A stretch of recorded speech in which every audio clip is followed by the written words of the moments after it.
លោកអាហារលោកមានតបទាំងអស់គ្នារកកន្លែងគួរសមចុះណាត្រង់ពនាមសូរវង្ស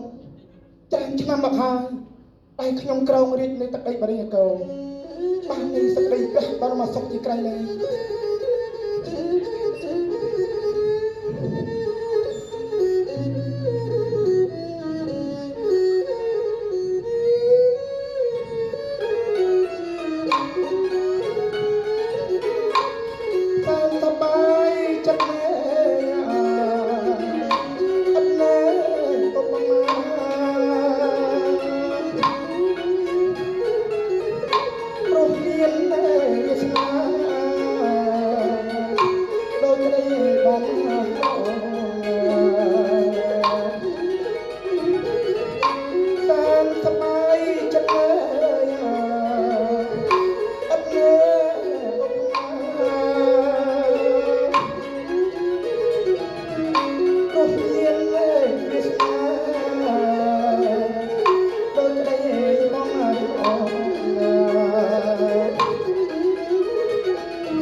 ព្រះមេដានិងព្រះវេរាជបិតា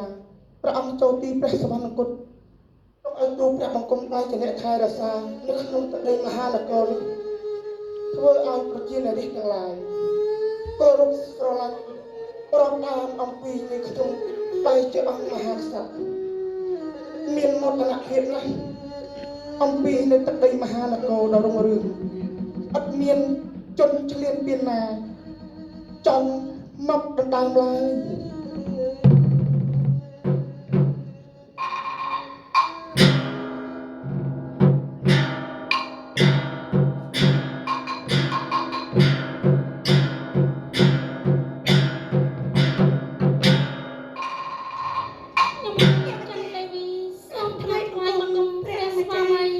ល្អហើយ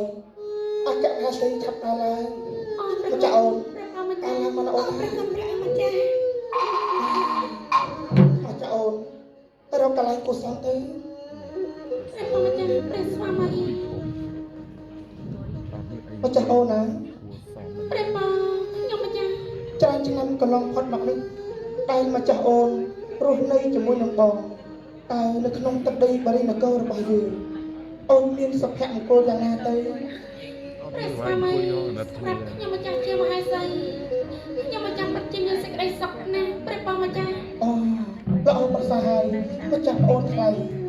រាល់ថ្ងៃអូនមានសេចក្តីសុខយ៉ាងណាព្រះបងខ្ញុំម្ចាស់រស់នៅក្នុងទឹកដីបរិនគរ